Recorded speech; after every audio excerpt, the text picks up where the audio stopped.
Vimos a Daniel Catalano con las apreciaciones que ya le merece, seguramente ha recibido Daniel el borrador, pero antes vamos a tomar contacto con Julia Estrada. Julia, ya estamos, ahora sí.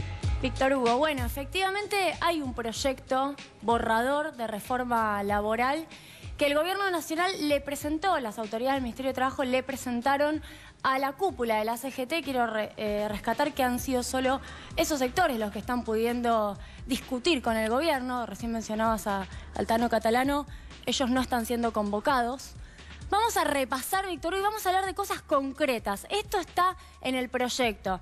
No es un invento mío, no es un invento de nadie. Está en el proyecto borrador del Gobierno Nacional. Vamos a arrancar con el blanqueo laboral. El objetivo, en teoría, es que todas las empresas registren a sus trabajadores, que estén en blanco. ¿Cómo arranca? Extinguiendo multas o incumplimientos previos. Lo mismo que pasó, ¿te acordás, Víctor Hugo, con el blanqueo, el tapón fiscal, el blanqueo de bienes? Bueno, acá también se les perdona lo que hicieron hacia atrás y se condonan deudas por contribuciones. En este sentido, cualquier blanqueo en realidad supone que vos le pagás lo que le debías al trabajador. Acá, si en los primeros 6 meses lo haces, no pagás el 100%, es gratis, de lo que debías, y si lo haces en los segundos 6 meses, el 70% es lo que te perdona el Estado. Y se elimina algo que es una ley del kirchnerismo, el REPSAL, la ley 26940, un registro de incumplidores, aquellas empresas que no cumplían porque tenían trabajo esclavo, porque tenían trabajo infantil, porque tenían trabajo en negro. Bueno, ese registro de incumplidores que tenía sanciones, por ejemplo, no poder tomar créditos, se elimina, una de las reivindicaciones empresarias claras. Vamos a la segunda placa porque lamentablemente hay mucho sobre esta reforma y he hecho un resumen lo más sintético que podemos. Este es el plato fuerte, Víctor Hugo, que además se dice que es parte de la reforma fiscal. Son las dos cosas, reforma laboral y fiscal. Los aportes patronales se vuelven a reducir en la historia argentina, como ya pasó una vez con Cavallo en 1994. Hoy son del 27%, para los servicios bajarían en 2018 al 21% y para el resto de las actividades, por ejemplo la industria, del 27 al 17%. Es mucho. Y me quedo corta si digo la palabra mucho. En 2022 se unifican todos los aportes en 19%. Hicimos un cálculo desde el CEPA. Nos da cerca de 103.000 millones de pesos de agujero fiscal, un buraco en el Tesoro, que, oh casualidad, viene a coincidir con la plata que el Estado se ahorra, unos 100.000 millones de pesos, por ajustar las jubilaciones por inflación y ya no por la ley de movilidad. Es decir, lo que le sacamos a los jubilados se lo damos a los patrones vía reducción de aportes patronales. Vamos a la tercera placa. Esto es algo que además no aclara el proyecto, ni que sea para salarios de menos de 10.000 pesos, ni tampoco aclara que sea para nuevas contrataciones. Lo que uno asume, y lo he hablado con autoridades del Ministerio de Trabajo, es que va a ser para todos los trabajadores, es decir, un blanqueo con disminución de aportes patronales para toda la clase trabajadora. Esto es grave. Tercerización laboral. Se termina la responsabilidad solidaria de la empresa principal. Lo explico fácil. Hoy el contratismo es muy común. Se ha hablado, por ejemplo, en el sector textil, cuando la marca Aguada tiene talleres, por ejemplo, clandestinos, en donde es solidaria, porque es una tercerización por el incumplimiento del taller o de la empresa contratista en términos laborales. Esa solidaridad se termina. Ya la empresa principal no se hace cargo si la contratista no cumple. Vamos a la placa que sigue, Víctor Hugo, y vamos rápido. Indemnizaciones, lo habíamos dicho. Se abaratan las indemnizaciones. Todos los conceptos que no sean salario básico ya no se contabilizan para una indemnización. Se excluye el SAC, que es el aguinaldo, horas extras, comisiones, premios, bonificaciones, solamente peladito el salario. Y además se crea, esto lo dijimos, Víctor Hugo, se crea un fondo de cese laboral, un fondito que igual lo aportarían los empleadores. De todas maneras es un instrumento para que negocien con los sindicatos, con lo cual habría que ver si eventualmente no terminan también aportando los sindicatos a un fondo de indemnizaciones. Y es un fondo que se aporta progresivamente, es una forma de facilitarle al empleador la financiación de la indemnización. Y si no me equivoco, tenemos una última placa, y la verdad es que la reforma y el proyecto es bastante largo, 140 páginas. Trabajador independiente con colaboradores, linda figura la que se crea.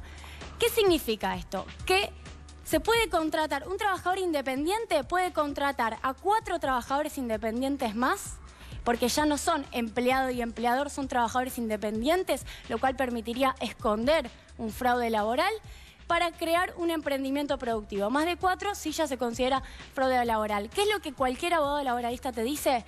Que aparece un empleador y le dice a su empleado, no, vos no figures como empleado mío, vos anotate como trabajador independiente.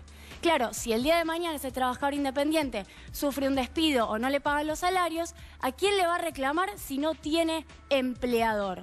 Bueno, esta es una de las grandes discusiones que de todas maneras va a ser, espero, ¿no?, anhelo con que sea objeto de discusión en el Congreso, porque también es un ítem preocupante de esta reforma laboral.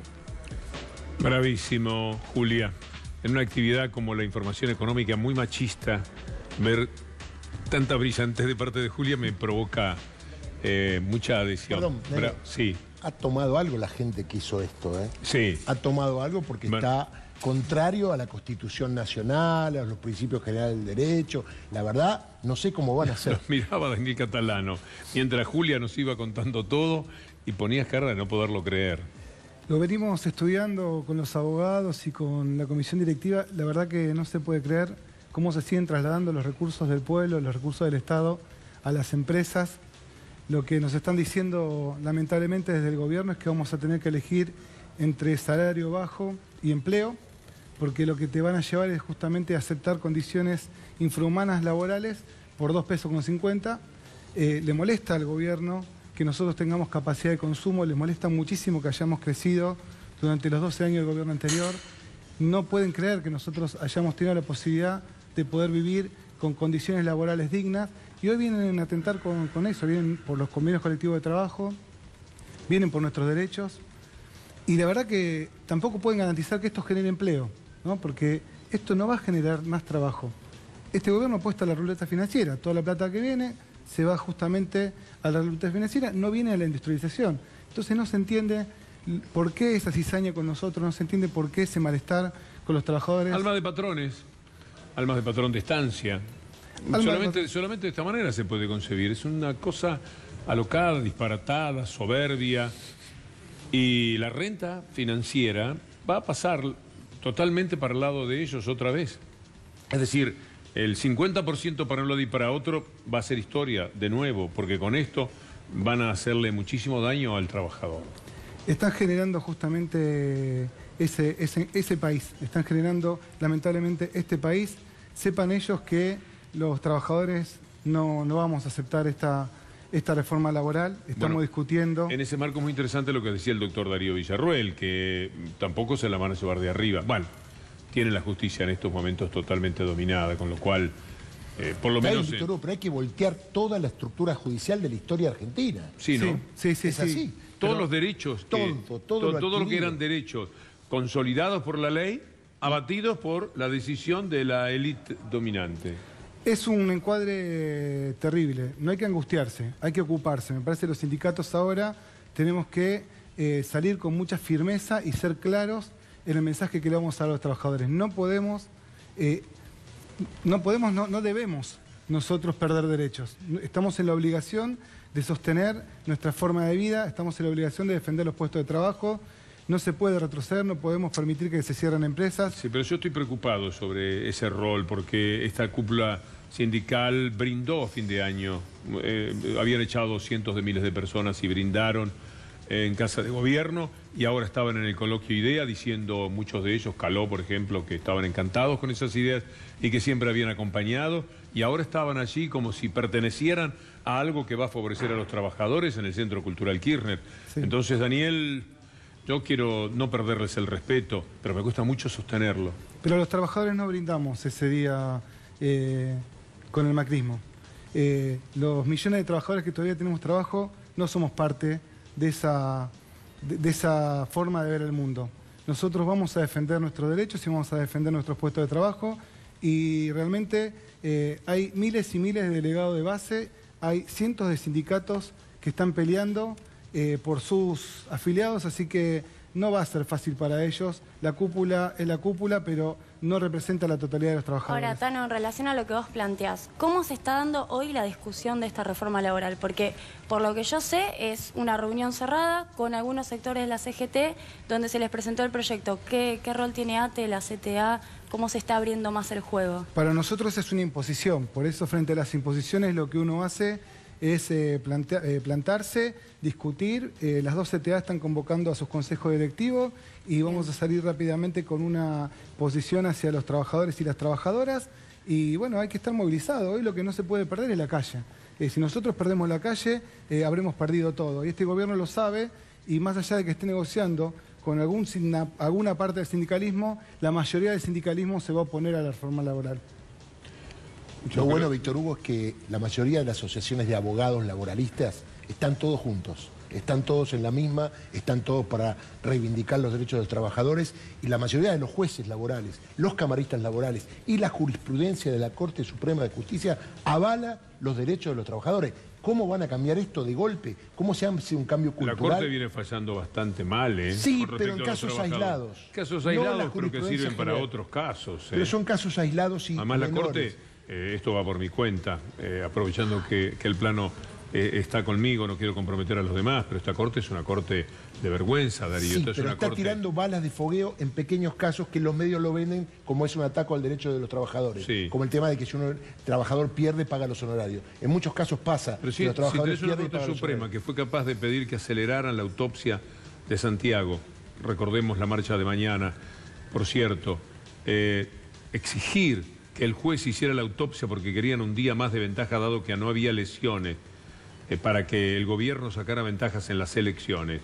Una corte que funciona así, a mí me parece que no te da ninguna garantía para los trabajadores, porque es una corte absolutamente inmoral y política. Pero del otro lado, en estos casos hay mucha gente, hay muchos laburantes. Hay gente que puede reclamar, marchar, pedir. Los trabajadores dependemos de los trabajadores. Nosotros no tenemos expectativa en la Corte Suprema, sí tenemos expectativa en el Congreso, en la conformación del Congreso, pero realmente me parece que no se puede trasladar las decisiones de una cúpula hacia la base de los laburantes. Los laburantes y cientos de sindicatos vamos a salir en contra de la reforma laboral. Tano, se viene un año de mucha lucha, ¿eh? Sí. El 2018 va a ser bravo. ¿Me permitís Sí. abrazar a los compañeros de Cipreva que en este momento están atravesando un juicio? Eran todos trabajadores de la editorial Perfil, Sí. me despidieron. Abrazar a Milagro Sala, que está en este momento internada, después de muchos días de reclamar que esté internada. Y abrazar a la familia de Santiago Maldonado, que mañana los estatales vamos a volver a estar en Plaza de Mayo. Sí, yo tengo que pedir disculpas porque por supuesto tenemos todos estos temas de Maldonado, de Santiago, de la familia, de la convocatoria para mañana, lo de Milagro Sala, que nos toca muy, pero muy de cerca en el seguimiento que siempre hemos hecho de esa información, pero esto que ocurrió en Nueva York nos devastó los tiempos, estaban los invitados a los que hemos querido respetar y demás. Pero muchas gracias porque por ahí hasta se me escapaba decir que Milagro Sala está internada en estos momentos al cabo de esta persecución que no sé ya cómo definir, canallesca, de la que es víctima Milagro, a la que le mandamos, por lo menos a través de sus allegados, nuestro fuerte abrazo, como a la familia de Santiago. Mañana habrá mucha gente una vez más acompañándolos para pedir que se haga justicia. Hacemos la pausa y ya volvemos para el pase con Gustavo Silvestre.